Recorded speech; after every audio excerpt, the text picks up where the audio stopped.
Dr. David Langer, welcome to the World Class Dads podcast. Really appreciate you being here today. Thanks, Brad. It's good to be here after a false start the last time. Yeah. It seems that I've been having a few of those recently. Last week was a technical error with another guest. Now that ours are scheduling. So, well, the good news is you're with your child. So, you had a good excuse. Right. It's very on brand, I suppose. But for those of you those of the listeners out there who may not know who you are, would you mind just giving a quick background on yourself and who you are and kind of what it is that you do? Well, I'm a physician, number one. I'm a chair of neurosurgery at Lenox Hill Hospital, which was the focus of this Netflix show. John Bookvar, my partner, and I were the two of the four doctors they featured most prominently. I've been at Lennox since 2013. I grew up in Philadelphia, more or less, outside of Philadelphia since fourth grade. I went to UPenn for 17 years for all my graduate and postgraduate training and residency. And I ended up in New York in '98, and was sort of brought there by my chairman who left Penn with me, asked me to go with him. I ended up in a series of sort of second tier hospitals in New York, trying to form these sort of neurosurgical institutes, which was sort of a career death sentence in many ways when you're, in such a competitive competitive healthcare environment. But, the failures and the challenges along the way sort of led me to Lennox when I moved here with the idea of starting a Department of Neurosurgery. And then that's what we accomplished, and here we are. I love it. And how many kids do you have? I have four. Four kids. What are the ages? My stepdaughters are 25. My son's 22, and my youngest is 17. One of my failures is my first marriage. Actually, I moved to New York in '98 with my first wife, and she was a couple of months pregnant. And my son was born in November of '98, and I had moved to New York City in July. And then, unfortunately, I ended up separating and getting divorced, and then remarried my current wife. I had a child with my second wife, our youngest. So we have kind of a hers, mine, and ours kind of format. It go to your dad's thing. I mean, I've also, being a stepdad is entirely different than being a parent. There's certainly major challenges of being a step parent as well, which are a whole other chapter, I think.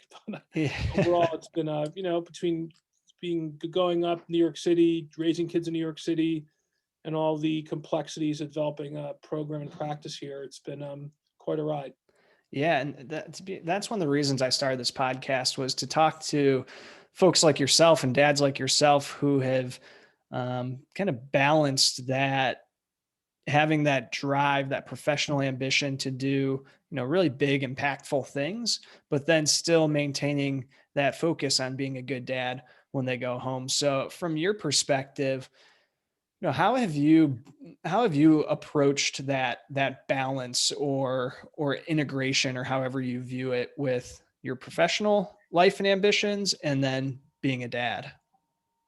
First of all, I want to say that, I've been asked to give probably a dozen podcasts in the past, since the Netflix show came out. And this is the one I was most excited about. I think it's really, the fact that I felt that way is really a reflection of kind of the almost insatiable pain and difficulty we have when you're giving up so much that, and reflecting on it, I think, is important. Mm-hmm. I don't know if I'm a world-class dad. I'm not sure if I'm a world-class neurosurgeon. I think I hope I am. World-class dads, kind of you have to ask my kids. I'm sure they'll say I am, but what other child wouldn't? That's kind of why it's such a moving target. Most kids think their dads are world-class, thankfully. But I think that the difficulties of balancing an ambition and a career, and especially in one like this, where more or less the harder you work, the better you do, is it's really a screen test ultimately, because I read somewhere like top 100 things, best points of life, like what are the 100 things about life and that you should focus on, or like sort of like just little tidbits of advice. One of them was that remember that you're dying. Mm. I think that I think that's why this becomes that ultimately is what's so challenging, is that if by reminding yourself of that, it makes you a much better father and less ambitious. Yeah. So, but by the same token, you're on this earth once, and you only go through this once, and you can't be so, metaphysical and nihilistic about it. I think you have to realize that we all have things in us that make us tick, and we spend 80% of our awake life with our work, and so being challenged and being ambitious is just part of who I am, and Hmm. my kids have to accept that, and that's, I think, the first challenge. Yeah, no, and I'm sure that have observed that over, over the years, and that rubs off on them too.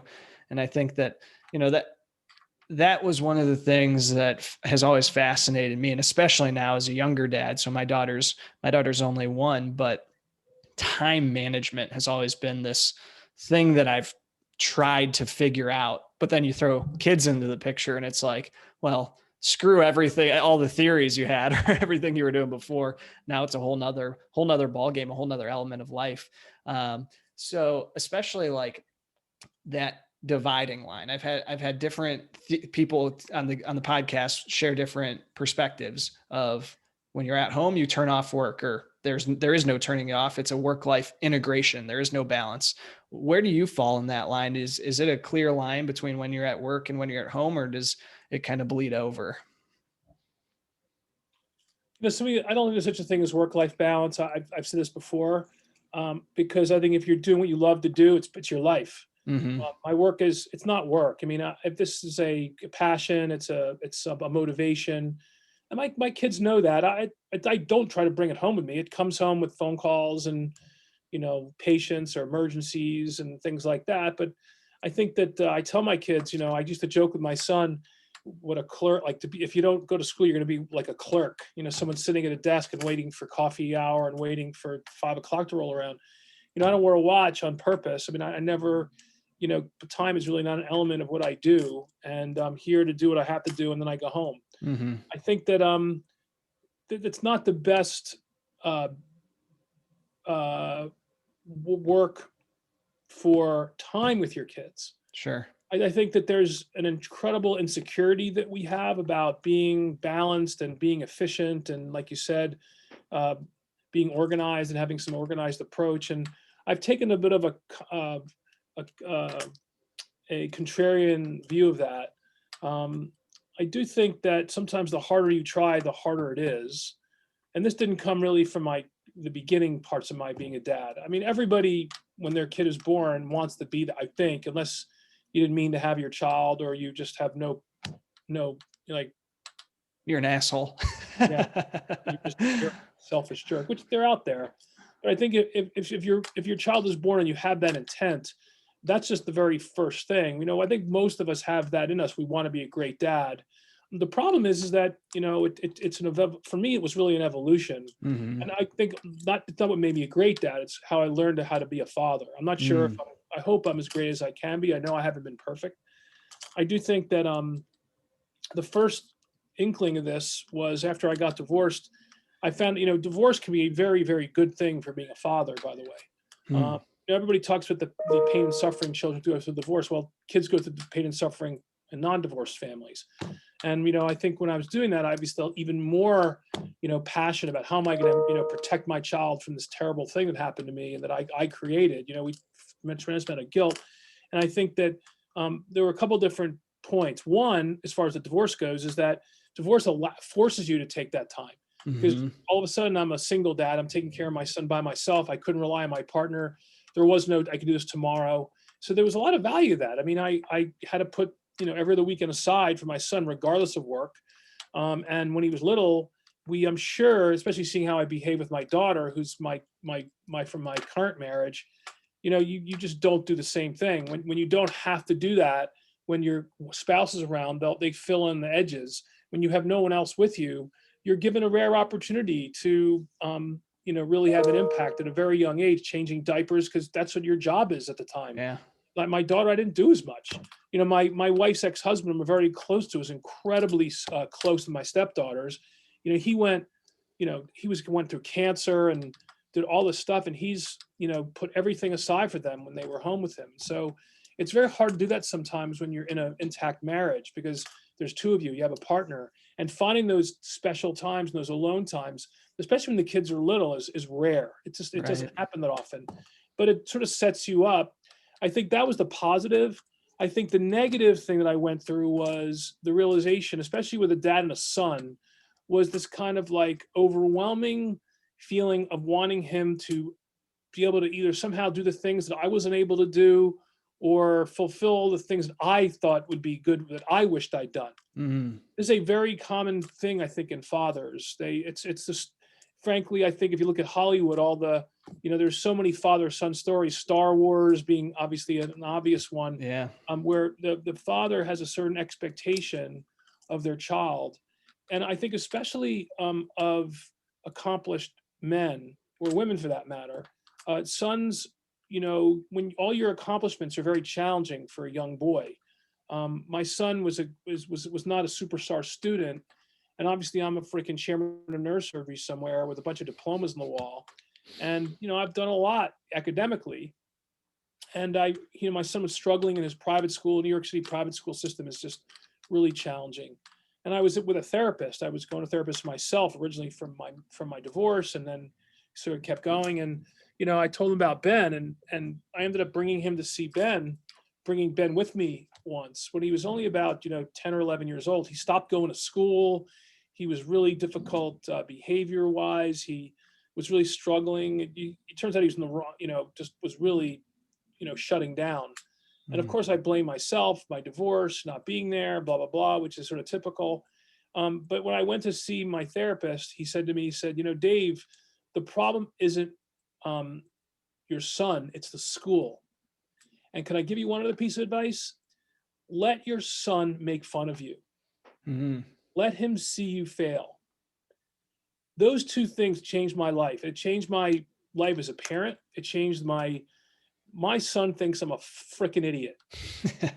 I'm not perfect, but I celebrate that with him. Yeah. It was the beginning of our relationship. It's like he saw me forget stuff or lose my wallet, or I let him make fun of me. So Mhm. my kids make fun of me all the time. It's kind of like behind every great man is an astonished woman. It's the same kind of thing. Let your kids be astonished that you're successful. And I think what it did, it gave my son the ability to choose to do something that very different from me. He's not a doctor. He doesn't want to be. He isn't interested in science. And you can imagine how difficult that might be for a young child if they're not like you or have different Mhm. interests. And fortunately for a lot of people, their children are like them. But I think that in general, parenting breaks down very often in this at this time when your child's not like you, or does things you don't agree with, or has interests that don't interest you, and there's a tendency to push back and try to reroute them. One example is I took him to be in a basket. He was a very tall kid. My ex-wife's 5'11". I'm just under 6 foot, and my son was clearly going to be tall. So I took him. First of all, I put him in little league, and he just hated it. He hated sports. He just hated it. And I was like, "Come on, you got to try." I put him in tennis lessons. He hated that, and then I finally put him in a basketball league because he was so tall. And they what they do is during the first day they put all the kids in the court. And they just watch them play, and then they decide which kid goes. And where Ben would literally stand in the center of the court and just watch the ball go by. He was, and yet I forced him to do it. It was just stupid. And he finished the season because I asked him, but he remembers that. And I wasn't Mm. really doing that for him. I was doing it for myself. I wanted to be an athlete, and I thought that would be good for his, self-confidence. It was the worst thing for his self-confidence. Yeah. All it did is it revealed the things he didn't like, and he knew I'd want him to do it. And so terrible, terrible parenting. And I think so ultimately what I realized, it's not so much, you could have a lot of time and really do stupid things as a parent. You can be super organized, but it was really the act of backing off, letting him make fun of me, seeing me for being just a dad and just like an ordinary guy, and Mhm. not my success not being a threat to what he perceived as what he wanted to do or his success. And he blossomed. I pulled him out of his school. I put him in a different school, got him into a place where he was much more confident, comfortable. Literally within 2 years, he was like a different person. And Wow. some of it was, I think, growing up too. It wasn't all due to these actions or inactions, but I think the best advice for parents in general, and particularly for people who are very ambitious and have been really successful, is let your kids, don't celebrate your success in front of your children. Mm. I think, don't, it doesn't matter what your diplomas say. And it doesn't matter that you've, been successful. In fact, I've become super cool to my kids because I have a lot of Instagram followers after Netflix. That's meaningful to them. And I'd much rather them see me that way, than sort of, and as they grow up, learn to respect my hard work and the accomplishments that I'm, and let them do it on their terms. Sure. And I think that that's the best advice, if there is such a thing. And certainly, I grew up myself by backing off, by having less expectations, and by giving my son, myself, and for that matter, my daughter, a break. Let them see you fail, let them see you screw up once in a while, and along with the hard work, that in my view, that tended to work for me. I love that. And it kind of jives with something you said earlier, more about your professional career, that some of those challenges and perceived failures on the professional side are what ultimately led you to Lenox Hill, and the opportunity that you had to build up the department there.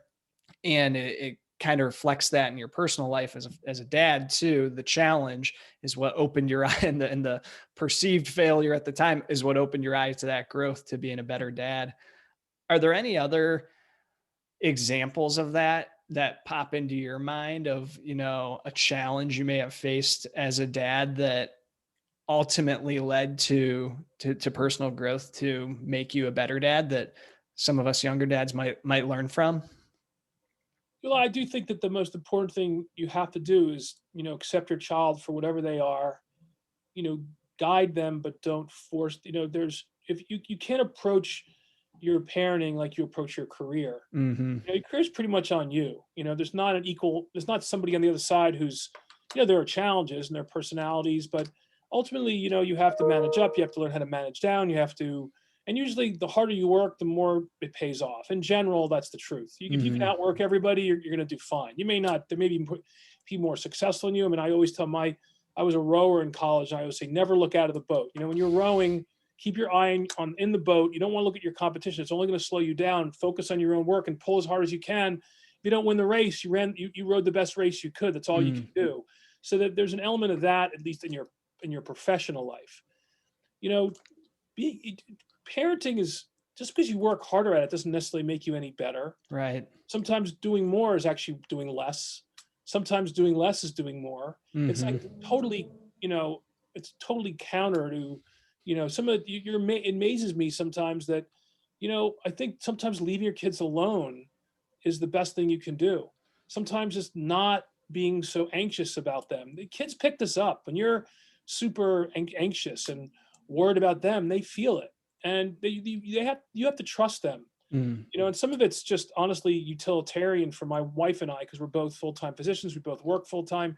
So we gave our kids a little more rope. We weren't quite as disciplinarian.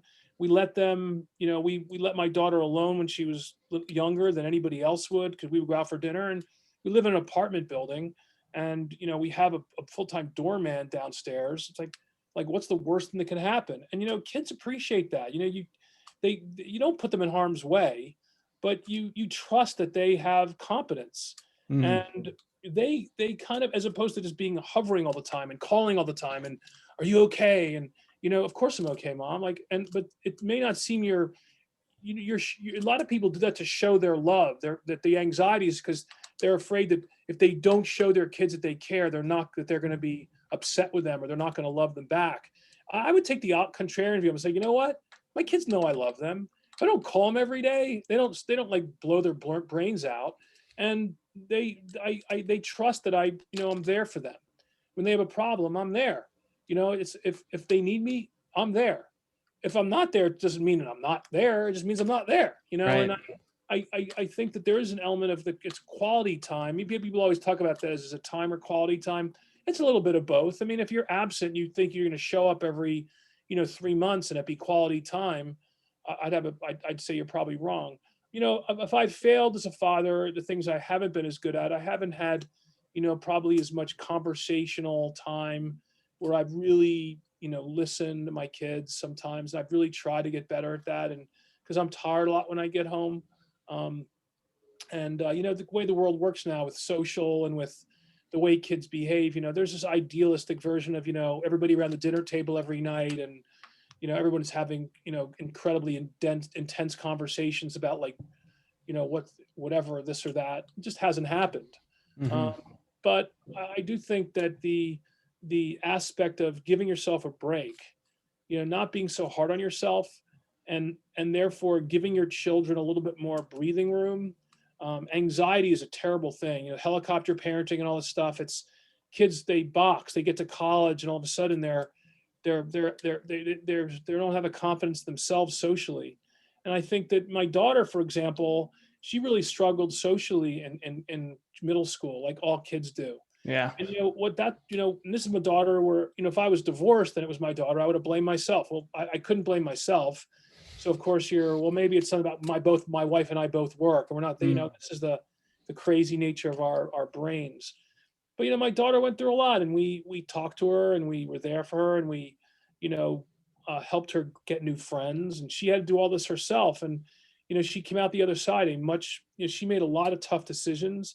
We were there listening, but not yelling at other parents, or calling other parents up and telling them their kids were mean to my kid, and go screw yourself, and getting really involved in the social part of this. I think New York City is again, back to the school system, and the parents tend to be very, very involved, not only in the schools but socially. So they also socialize with one another, and then their kids are friends. Mm. And when these things break down, the parents' relationships get affected. I would really stay away from that. I think I wouldn't, unless there's a reason. Socializing with your kids' friends is really fraud, especially when they're young. And the kids kind of, they can struggle with that too. It's like, well, what if I don't want to be with that kid? And they have to choose their own relationships, Yeah. especially in New York City, which is a lot of high flying parents. I'm not going to lie to you. Some literally parents choose their private schools for themselves. They want to be around people that they're Oh, I'm sure. influential people, and there's a huge social element to it. It's a death sentence for kids in some cases. And so, some of my wife and I are totally removed from that because we're professionals, and she works full time. So as far as ladies who lunch and things like that, that they couldn't have existed for my wife. Mm-hmm. But if you're a dad and your wife doesn't work and she's very involved, because sometimes it's good for the moms to be social and they find friends. You just have to be a little careful when the kids start to change. It's one Yeah. thing when they're little, but as they grow up, they've got to choose their own relationships. And Right. they can't choose a relationship because you're friends with someone. And then if those things break down, it's not that kid's fault. Mm-hmm. There may be bitches or assholes and selfish kids. Often it's selfish kids, selfish parents, to be honest. But, ultimately you've got to kind of let this ride. And kids have to fail. They have to go through bad stuff. You can't protect your kids from the pain. And pain and suffering, as hard as to experience, is part of life. It's going to happen. It's happened to all of us. And I think you can't protect your child from the real world. And so the kind of effort to do that, which is something that we tend to do, ultimately I think falls fallow, because when the kids get there, if they're not allowed to go through this stuff, I think it's actually harder for them as a young adult or an adult. And it's why a lot of kids start, and especially now because of how intensive parenting is, we see a lot of kids getting to college and getting depressed or having behavior issues or wanting to come home or being unhappy. And I think that it's not that you shouldn't do your best for your children, but you can't protect them from certain things, and you have to allow them to have failure, allow them to have negative experiences, and be there for them. But don't blame anybody for it. Don't blame anybody else. They have to make the changes in their own selves to overcome those things. And I think that that's certainly happened with more my daughter than anyone else. My son had more to do with me, I think, and my expectation. And then step pairing is a whole other kettle of fish. I mean, that's just even some ways even more challenging for a whole different set of reasons. So, I've sort of experienced all these different things at one point or another, and I feel very blessed and lucky to have such great kids. Yeah, well, I think you're absolutely right. Kids have to face that adversity and learn how to deal with adversity, because if you just protect them throughout their entire childhood and then they go out into the real world and all of a sudden there is no one to protect them, that adversity, those challenges, they're coming. Life has a way to serve that up one way or the other.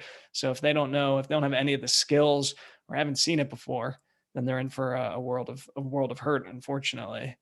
Yeah, I mean, I Uh, think I remember my daughter was really wanted to be in on a show, and she was very verbal, and we thought she might want to do drama. Well, she ended up being in the summer show, um, and we didn't push her to do it. She kind of wanted to do it, and then she dropped her line like the very first, like she was the youngest kid in the thing, and she forgot her line, and she just freaked out on stage and ran off and crying. She never went back on stage again. And to this day, she probably would have been great, but she won't do it. And mhm. I'm sure it all started. And the other thing was, I took her bike riding when she was a little girl, and she got hit from behind by an old guy who fell over, hit his head, was bleeding from his forehead, and she saw this. She would never ride a bike, and like that should I? And to this day, she's just won't ride bikes. Hmm. And the thing is, you know, should I have pushed her to ride a bike again? Should I tell her to get back on the horse? Or with that stage, should I force her to go back on stage?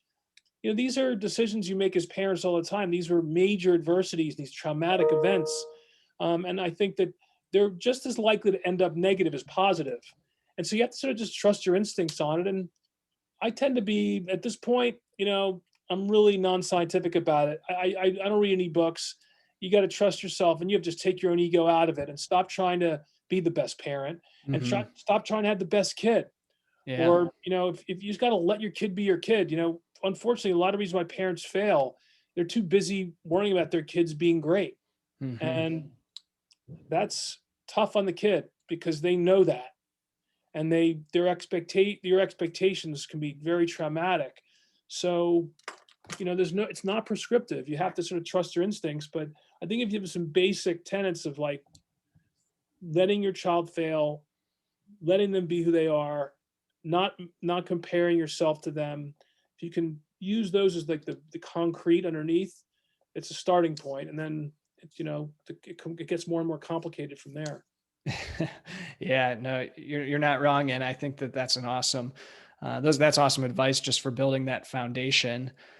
Changing gears a little bit, talking about your career, when families come to see you, or when anybody comes to see you, there's probably something pretty serious when you're talking about neurosurgery. Has and that I'm sure you've seen put a lot of strain and stress on families and just families going through hell. Has seeing that firsthand and that really being your career and your livelihood, has that impacted your view on family and kind of your approach to your own family at all? Good question. Um, I'm not sure it has. You know, I'm an eternal optimist, and so I kind of think no one's ever going to get sick.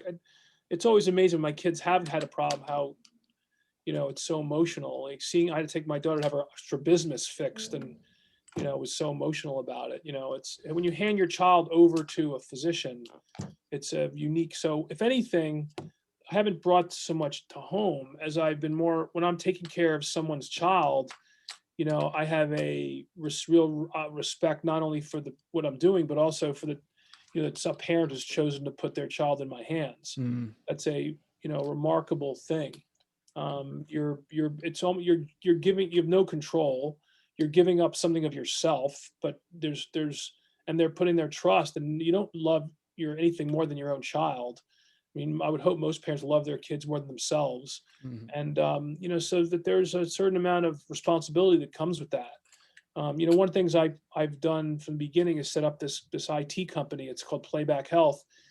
It basically allows doctors to make, or nurses or any healthcare provider to make a video or an audio or a photograph of anything in healthcare. So I'll routinely make a movie of my screen going over films and describing what I'm seeing for the patient. And it's not so much that you need to do that because they hear you, but patients forget everything you tell them when they go home, especially for some of the stuff I deal with. Mm, It's a very emotional time.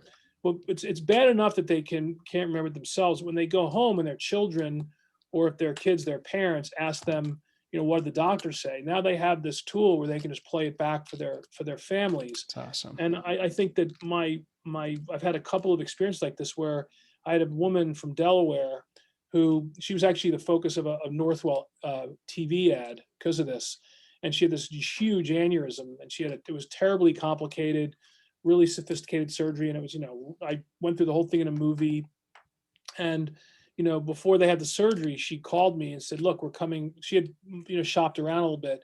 We're coming to you. We'd like you to come in. And we must say that the movie and letting my kids, who were young at the time, they were like 6 and 5, let them hearing the voice of the surgeon, made it that you weren't just some, white coat guy, some, guy in the clouds that's going to operate on my mother. And Mhm. it made them, they heard my voice, they heard me going over the story. And to this day, they come back and I met her kids. I think that those are the types of things that I really value a lot. And I think that whether you're taking care of a parent with their children in the background, or whether you're taking care of kids and their parents in the background, both of those carry in. And everybody has parents. Everybody has, every kid's a child of someone, and everybody's a parent of someone. And so we have to be respectful of the emotional baggage that goes into that. So this project's been kind of my effort to make this a little bit more palatable, not so much for me, but just the patients go through so much, and it's hard for them to, tell the families everything, and everyone wants the best for them. And the fact that they can hear it and bring it with them on their mobile device, I think, gives them a lot of solace and takes some of the pressure off. And that's the purpose of that technology. That's awesome. And yeah, I mean, as a dad, and I'm sure a lot of parents feel the same thing, that that situation of your child getting sick, especially with something serious, is one of the most terrifying things to think about. So anything that you're doing to help tackle that and make it even 1% easier on the families is amazing.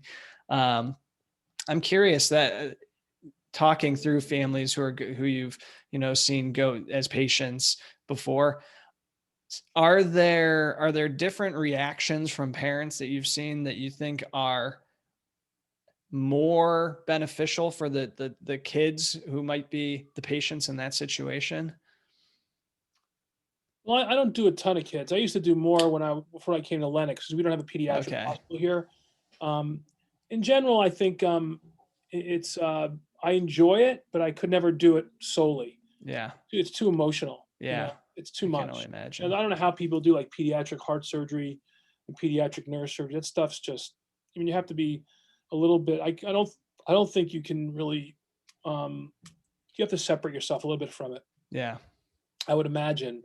But when I take care of children, I tend to be you talk to them like adults, as long as they like. There's a baby, obviously you can't doesn't happen, Hmm. but you know make sure that the kids understand the problem as much as their parents do. But I also find that this kind of recording thing can be very powerful. That they know you're talking to them in their language. The kids are all very video savvy, and so I think there's a lot of value to communicating with them the way they communicate in their everyday life.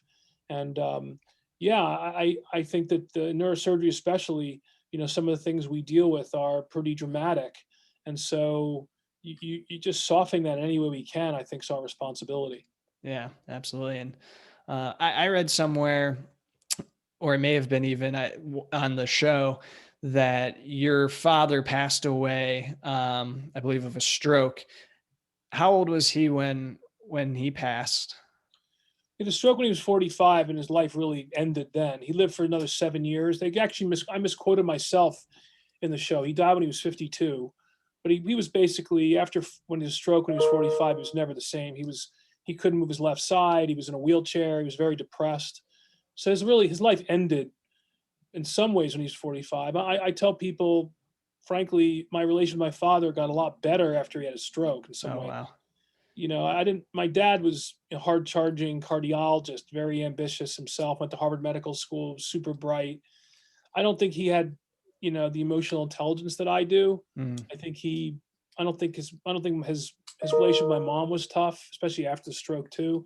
So, I developed in some ways a closer relationship once he was weak. It was, I think, Wow. not knowing at the time, I think it was an example of the lessons of my own parenting, and that, Mm. before his stroke, he was like this incredible genius guy, Harvard Medical School, top of his class, went to National Institute of Health, you know, worked in a lab. The guy won the Nobel Prize after he left. I mean, just like a series of accomplishments. And I looked up to him and I emulated him. And I'm sure I went to medicine in large part because of him. I thought he was a bad dad. I thought he was great. Hmm. But I wasn't really particularly close to him. He worked tirelessly. I was never home. And I never did anything alone with him. Like, we never did things. Only later in life did I learned how to ski on myself, and then he started skiing when I was like 15. So we would go on ski trips. But I remember so few times where I was alone with my father, um, up until his stroke. And after his stroke, he was very weakened, and his ego was destroyed. I mean, he was a proud guy, and all of a sudden, he peed on himself or couldn't dress himself or whatever. And in some ways, it's when my really relation with my father began. I saw him as a human being. I was like an older brother in some ways to him.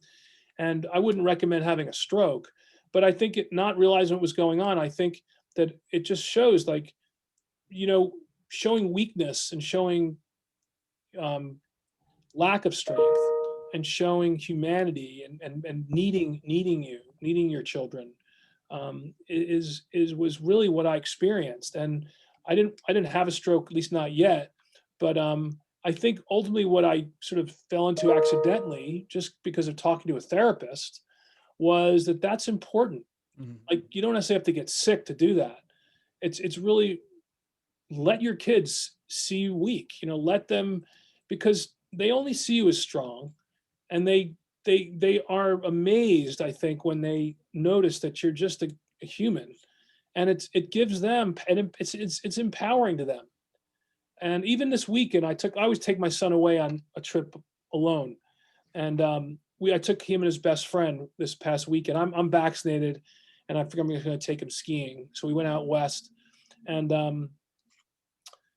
I was with his friend, and I'm a really absent-minded, like incredibly absent-minded. And they all, my free kids will make fun of me. They all know about it. Like, I'll leave my wallet in places. There are all these stories. And so we're at the airport, and I just put my stuff and got my stuff back. We went into one of these, the Delta Lounge, and it's time for us to go board the plane.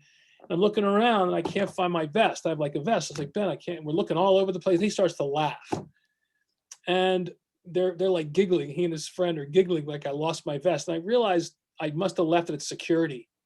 So I walk all the way back, and sure enough, security had it. Mm. And like, he was making fun of me and telling his friend, like, my dad is such a moron. This is the way he was. It was beautiful. It was like songs to my ears. Like, I just loved it. I didn't do it on purpose. Yeah. But I think that, well, that's not having a stroke. It just is, it's okay. Like, you got to Right. I think some parents don't want your kids to see you like that. Some parents, you start making fun of me, they would get upset, or, and I don't purposely do this. But by the same token, whenever stuff happens like that, I'm very grateful for the opportunity, and it harkens back, I think, to when my relationship with my own father started. And so it's not that you should fail purposely, but fail often, Hmm. and let your kids know it, and Yeah. let them enjoy it a little bit. And I think that that's it teaches them that it's okay to not be perfect, and it's okay to screw up sometimes. And Yeah. that's why parenting is, it's there's volitional stuff that we do, and then there's non-volitional stuff that we do. And my gut feeling tells me that probably the stuff that you aren't even aware of is way more important than the proactive things that we think are important. The being there for dinner time all the time, or Hmm. you know making sure I put my kid to bed every night, or reading every single night to my child, these are all important things to do, don't get me wrong. But you can't stress out over it if you miss it once in a while. And it's the way you behave, it's the way you treat people, it's the way you clean up your crap after you're finished at a restaurant and actually throw your own shit away. Yeah. It's them seeing you be empathetic, and they're watching you all the time. Hmm. And that's why you got to look inwardly first. Just be a good person. just do the right thing, be a good person. That's pretty much all you need to do. Yeah. And that's the way to be a good parent, I think. It doesn't mean you're going to be perfect, and it doesn't mean everything's going to be perfect, but I think that's again, it's the concreteness of it. Yeah, no, I think you're right. And I think if you try to be perfect, you're going to mess that up anyways. So why, why try? And I appreciate you sharing the, the insights and the story with your dad and kind of what you learned from that. That's where I was going to go with that. And you took it there anyways. So I appreciate that. Is there, well, and on the kind of the idea of being imperfect and letting your kids see that, that's kind of not something that ever crossed my mind going into parenthood, but it's been a echoed theory on this show, which I find so fascinating. It makes a lot of sense. Other people have said that too. Yeah, they have. I've had a few other guests say that. A few that and the letting your kids experiencing the challenging things in life is important, and not being the parent that steps in and tries to fix it for them. For you, I know you mentioned that the Netflix show, Lennox Hill, which was incredible, by the way. I recommend everybody check it out.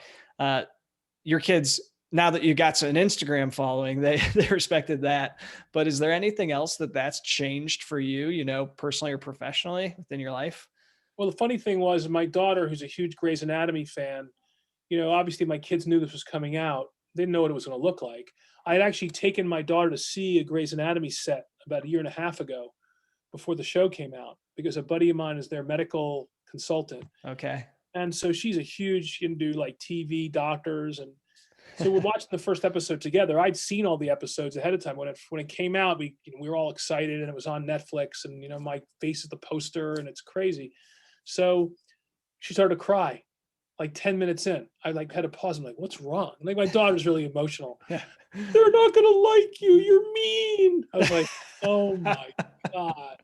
So the problem was, kids perceive you in their own minds. I think Yeah. she had this idealistic vision of, I was going to be like Dr. McDreamy or something.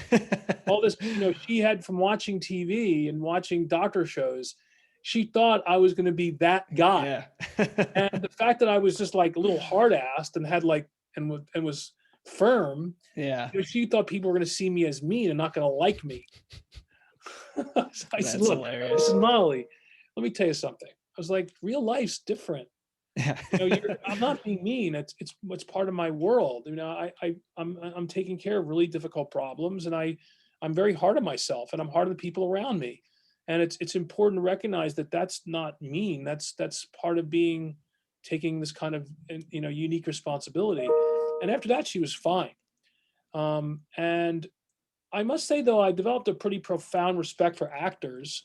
I can't imagine, there was so little negative stuff about the show. Yeah. But my kids were so defensive that they wanted me to be, to love me and to think that I was the best and this kind of thing.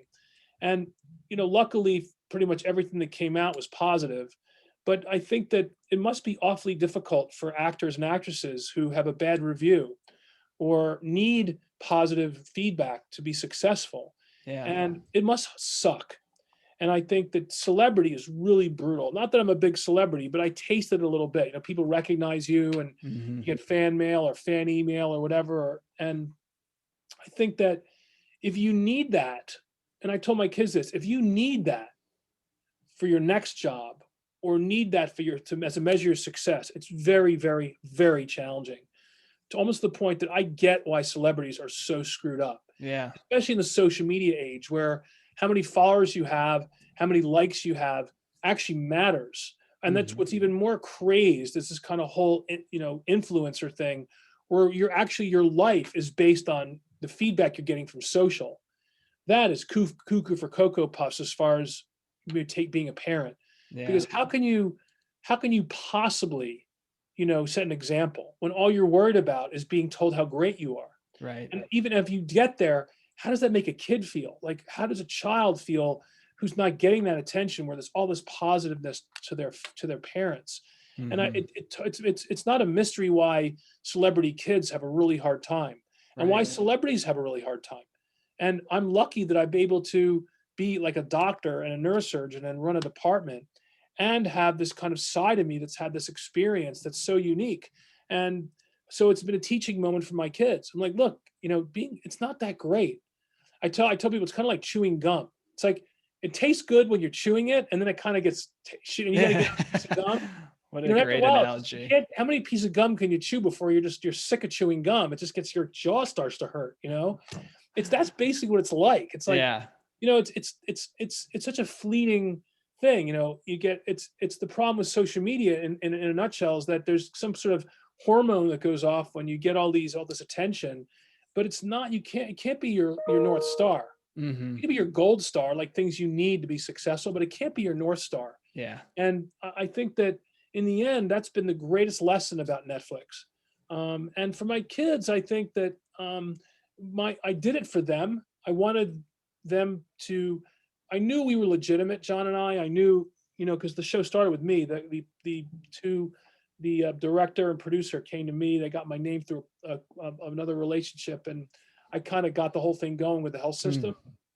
So I was uniquely involved from the very beginning in getting the thing going, even before Netflix was involved.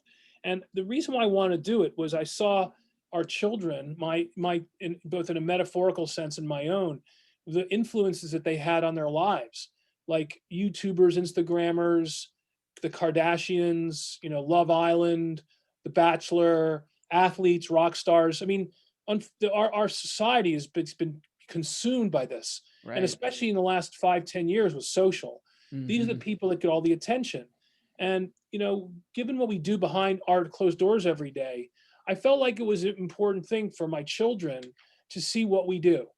Not that Yeah. they had to be doctors, but just to understand why I work so hard, why I wasn't home some nights, why I was tired when I got home. And I thought that would be a gift to them. And in some ways, one of my close colleagues and friends, who's a very well-known neurosurgeon, when this got really hot over the summer, so what are you going to do with all this attention? Like he thought I had to be transactional. I was like, I hadn't even thought of that. Like, I didn't do this to like use it for anything. It was like a Yeah. one-off, honestly. But the more I thought about it, I was like, you know what? I know what I'm going to use this for, and it's this conversation. It's being kind of a someone that people look up to, and that our children of the world it can emulate. Not for me, but to see there are people who still do good in this world, Yeah. and that being a kind person and taking care of other people is still a good thing to do.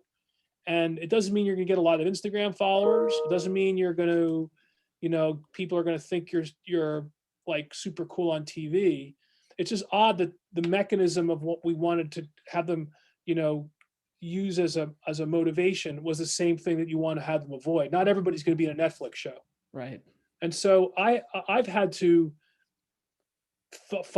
filter that myself and make sure it doesn't change who I am. In fact, or my relationships, like John Bookvar and I both were together. He's one of my closest friends. When you look at people like that, it's also challenging when he gets more attention than I do, or suddenly there's read something that says something about him, and you can see how it could affect it. Well, John and I have never been closer. We've never been closer. I love It's the guy. amazing. And I think that you can't allow this positive stuff to be all this attention. You can't let it guide you. It's a death sentence. And so those are kind of the observations, and the way it's affected my parenting are almost all uniquely positive. I joke about it with my kids. I'll with my son. We'll go out for dinner, and I'll say something off like, do you think they know who I am? Or like one of his best friends in college is John Bon Jovi's son. Oh, wow. And yeah, so John Bon Jovi's son is in my son's frat. My son was president of his frat.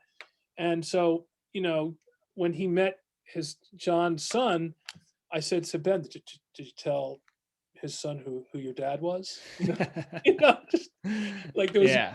and he laughs. We just laugh about it. Yeah. And I think, again, make fun of yourself. You have to. And the more successful you are, the more humble you should become. Like ego is won over knowledge, and you have to think that way with your kids, because they love you to death, and the only negatives that come out are when you're too much about you. Yeah. It can't be about you. It has to be about them. Well, I really respect that, your perspective on kind of the whole Netflix thing. And I think you're absolutely right. It gives you this platform to and increases your voice outside of, you're well respected in your industry, but now in this whole other realm, and people can look at that and see, all right, this is what it looks like to be hardworking, to be a good person still. And I think everybody can do that, even if your platform is 150 followers, or your platform is 4 people at home that you're showing up for, in your kids and your spouse. Having that perspective that you know you just want to show them what it looks like to work hard, to be a good person, and let that play out as it will. The I most think it's important powerful stuff. the most important followers are those 1, 2, 3. Those are the Yeah. important followers. All the other ones, whatever. So if you're now it's in social such a large part of our lives, make sure that that's a real reflection of your ethic and who you are. Don't try to emulate anybody else. Don't keep your eyes on the boat. Be yourself, because that's what your kids are going to see. Hmm. And if you can't put something on social that you want your kids to see, then it shouldn't be on social. And I think that's so true. It was so funny. I never thought of that, but those are my most important followers. Screw all the other ones. Yeah. You know, Amen. and I think that's. I certainly am flattered that people care about what I say. And I'm not going to lie to you. It's very humbling and fun, and very impactful. But just remember who the real followers, the really only real followers that matter. Those are the ones at home. The rest they matter, but it's not. It's totally different. They're just a click on your screen. Yeah. Oh, I love that so much. Um, I almost hesitate to ask this question because we've covered so much already. And you can repeat something that you've already said, but it is a question that I think is a good one to ask: is, if you could give one piece of advice to either your younger self, right, when you were becoming a father, or say, your son right before he's going to become a father, is there one thing that you've kind of picked up, and you can repeat something from this conversation, but that you would impart on that younger dad? I mean, the most important thing is just give yourself a break. Mm, Um, I think that if you try a little less hard. It doesn't mean you're not passionate and don't want the best, but just life's challenging, and I don't wish anything. I think what I would probably say to my younger self is there's a lot ahead of you. Keep your eyes and ears open and learn, because you could never really do that, and the experience, making the mistakes, those turns in the road, are what make you so whole. It's why older people are smarter. It's why yeah. they have something to say worth listening to. And I just think that you have to be open to it. And I think if I was talking to my younger self, I would have just basically explained that you're going to experience some really tough, you expect bad stuff once in a while, and try not it's important that you do that, and not let it make it's not doesn't mean you're a bad person, or that you're going to be a bad father or a bad parent or a bad spouse. That these things are part of what makes you a human being. And I think that that's probably because I would never be able to tell them not to do X, Y, or Z, because I never would have known that unless I'd gone through it. Hmm. But even this kind of epiphany about failing and about letting my kids see me as kind of a knucklehead was almost like accidental. And it's incredibly empowering for your children. So I would probably tell my younger self, like, it's okay to screw up in front of your kids, and let them see that. I think honestly, it's probably the most powerful. Um, if there's one thing about parenting, that would be it. In all honesty, I mean, you have to live a full life, and you have to be ethical, and do good, and set an example in your life. That you do something valuable that you love to do, bring it home with you, celebrate it. But that thing, I think, is probably, to me, is the most important by far. And I would live by that 100% of the time. I love it. And, I think it's a great place to start wrapping up. Dr. Langer, if anybody wants to check out more about you or follow along, is there any specific place you would point them? Well, I'm on Instagram, Dr. D Langer. I'm on a Twitter. I think it's the same handle. But I'm available on email. I mean, kids, students, and not parents yet, but students have certainly reached out. Young medical students. We have this summer we had my partners and I put together a virtual internship. I realized my son lost his internship in around April from COVID, Hmm. and we knew we were going to have a lot of eyeballs on us from Netflix. So, hey, let's do a virtual internship this summer. We usually have 10 or 20 students in our hospital every summer. So by middle of July, we had 16,000 kids signed up. And Wow. we had about 7,000 who filled out a questionnaire. Just a That's remarkably amazing. successful thing. So that's called the Lennox Hill Brain Turns, and we'll be doing that again this summer. I think it's all on Zoom, and we also record them on YouTube. So if you want to see any of the talks, and they run the range from very didactic medical teaching to talks about leadership and life, and failure, and some of this kind of thing that I've been talking about. And those videos are all on our YouTube channel, on Lennox Hill Brain Turns YouTube channel. So this is all this year. I think COVID's been such a positive in many ways. I mean, the podcasting, I'm sure, is just since COVID. Hmm. I think that I'm sure that this was a lot of this stuff is driven by this, being hunkered down and thinking about what you can do. And I think so. I'm trying to make myself available to be emblematic of how a neurosurgeon might do those things too. Which it seems like, how could a neurosurgeon take advantage of COVID? Well, I think our lives are changed forever now. We're Yeah. never going to go back, and there are many opportunities in the future for young people to take advantage of, or old people for that matter, based on our experiences in the last almost 1 year now. And so if you follow us on whether it's on YouTube, Lennox Hill Brain Turns, on Lennox Hill Neurosurgery YouTube, on our social sites, there's tons of stuff and that are, I think, representative of who we are and the way we live. And if that's good for you, then hopefully you'll find something positive there. That's awesome. I love it. And I got to ask, is there a Lenox Hill season 2 Netflix coming out or? There's going to be another show. They've chosen not to call it Lenox Hill, but looks like there will be another show. We haven't started filming yet, but we're anticipating a 2022 show at some point. Great. So hopefully we'll see it. Well, Yeah. I'm not sure totally yet, but I'm very optimistic. Well, I'm rooting for it. But Dr. Langer, I appreciate you so much. Thanks again for spending a little time with me and just sharing some of what you've learned over the years in the realm of fatherhood and leadership and all these different things. So I appreciate you and thanks for being here. Well, Brad, thanks for tracking me down, and it speaks volumes of you that you're asking these questions. That being a young parent's tough. I'm sure you have. What do you do for work? I'm in sales. You're in So Cleveland, right? I'm in Cleveland. Yeah. Yeah. I saw your bio. I mean, I think that the fact that you're asking yourself these questions that led to this podcast speaks volumes about you. I wasn't that emotionally intelligent. I just was like, damn the torpedoes. I'm going to try. I didn't read anything. I just went ahead and just was myself.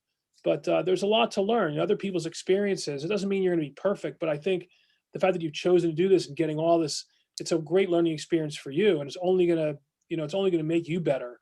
So ultimately, the only person that matters from this podcast, as far as a follower, is you, Hmm. because you're taking the time to do this.